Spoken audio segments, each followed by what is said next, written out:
Assalamualaikum warahmatullahi wabarakatuh. Nah, sama di sini aja. Duduk. Anak-anak kelas 12 bahasa yang saya kagumi dan saya cintai.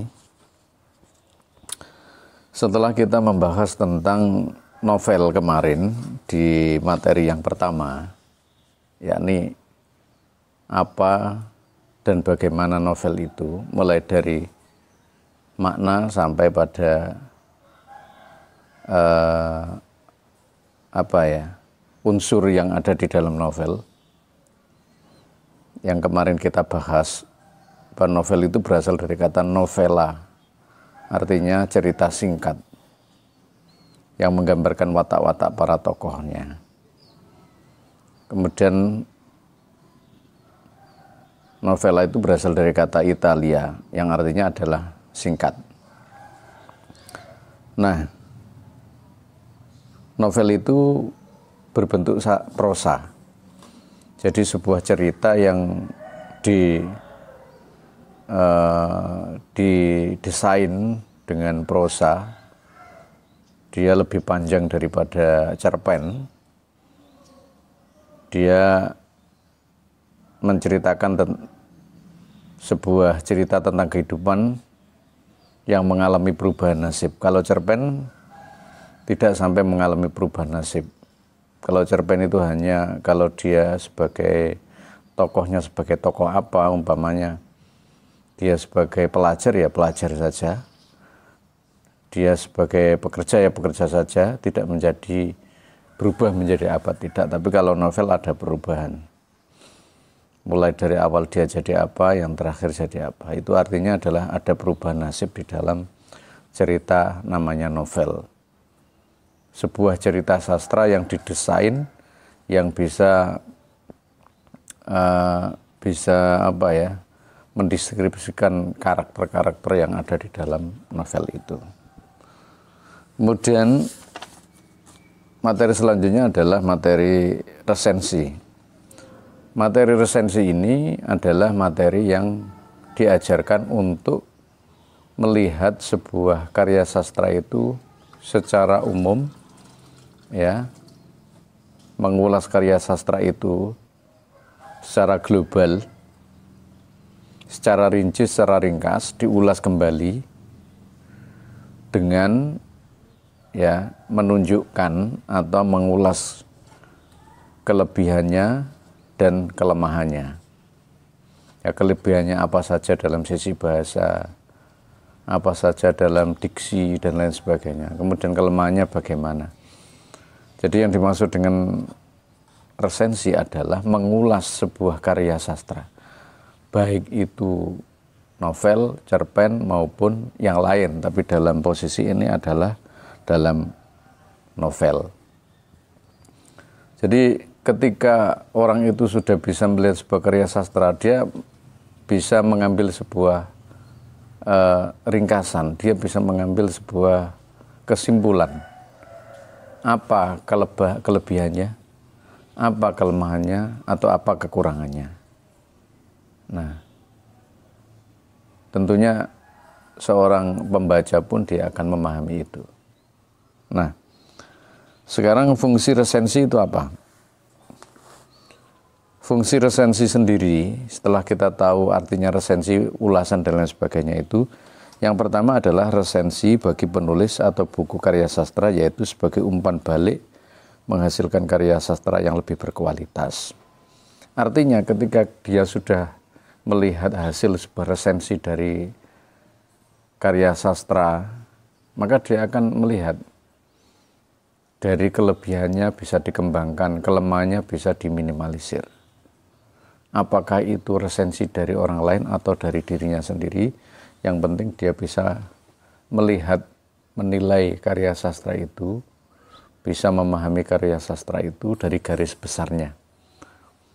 Kemudian dia akan membuat karya sastra yang lebih mudah dipahami, mudah dimengerti, dan mudah dicerna. Semua kekurangannya diminimalisir, semua kelebihannya dikembangkan. Itu fungsi yang pertama. Fungsi yang kedua, itu fungsi yang pertama adalah fungsi bagi penulis yang nanti akan menulis lagi. Fungsi kedua adalah bagi penerbit. Bagi penerbit itu bisa dijadikan promosi. Kalau novel itu bagus, maka penerbit akan menyampaikan kepada khalayak bahwa memang karangan dan cerita ini bagus dan perlu dan bisa dikonsumsi untuk umum. Jadi nanti hasil dari apa yang disampaikan lewat resensi itu, kelebihan-kelebihan itu nanti akan menambah jumlah konsumer atau orang-orang yang akan membeli buku sehingga bukunya akan jadi laris. Dan ini namanya adalah keuntungan bisnis. Kemudian yang ketiga adalah fungsi resensi yang dirasakan oleh penerbit media. Nah, ini nanti akan dirasakan, yang jelas ini sama, yaitu dirasakan oleh, kalau tadi penerbit, yang kedua adalah media. Media ini artinya gini, bahwa media itu punya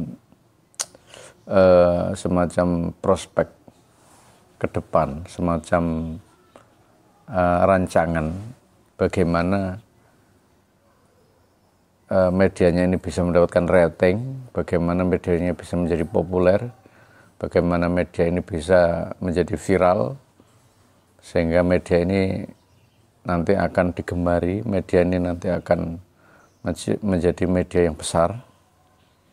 Dan ini keuntungan besar, karena akan menjadi sebuah trademark atau menjadi sebuah nama besar dari media sosial, di media sosial. Kalau tadi dari penerbit. Karena sekarang trennya bahwa semakin banyak follower, semakin banyak keuntungan. Dari resensi yang sudah dihasilkan, ya, yang diambil dari sebuah novel yang bagus dan bisa diterima di masyarakat. Kemudian fungsi yang selanjutnya, nomor 4 adalah fungsi resensi bagi pembaca. Bagi pembaca, resensi ini mampu untuk melihat apakah yang dibaca itu bagus atau tidak, sehingga tahu kekurangan dan kelebihannya. Apakah sesuai atau tidak dengan pemahamannya. Apakah buku ini menyesatkan atau tidak. Jadi akan bisa diketahui apakah buku ini bagus, bermutu atau tidak bagi pembaca. Kalau iya, diteruskan. Kalau tidak, maka akan diberhentikan atau di stop. Artinya buku ini tidak layak dibaca oleh publik, oleh dia sebagai seorang pembaca. Dan pembaca itu sendiri, dia akan mampu untuk menyimpulkan baik tidaknya buku itu dari resensi. Kemudian yang paling akhir adalah fungsi resensi bagi pembaca sudah. Berarti sudah selesai. Bahwa memang mungkin bagi peneliti juga akan melihat, bagi peneliti, selanjutnya adalah bagi peneliti buku yang nanti akan membuat survei atau membuat sebuah penelitian tentang apakah buku ini menjadi buku favorit atau tidak, apakah buku ini menjadi buku kategori baik atau tidak dalam satu masa atau satu tahun. Jadi penting sekali resensi itu, sebuah gambaran umum yang memperlihatkan kelebihan dan kelemahan yang nanti akan dijadikan sebuah literasi, sebuah pemahaman, sebuah daya tarik, sebuah promosi, bahkan sebagai peluang bisnis untuk apa ya? Untuk keberuntungan seseorang. Itulah anak-anak yang bisa saya sampaikan tentang resensi. Moga-moga bisa menjadi lebih baik dan kita tetap semangat belajar. Kita berdoa kepada Allah. Amin ya rabbal alamin. Assalamualaikum warahmatullahi wabarakatuh.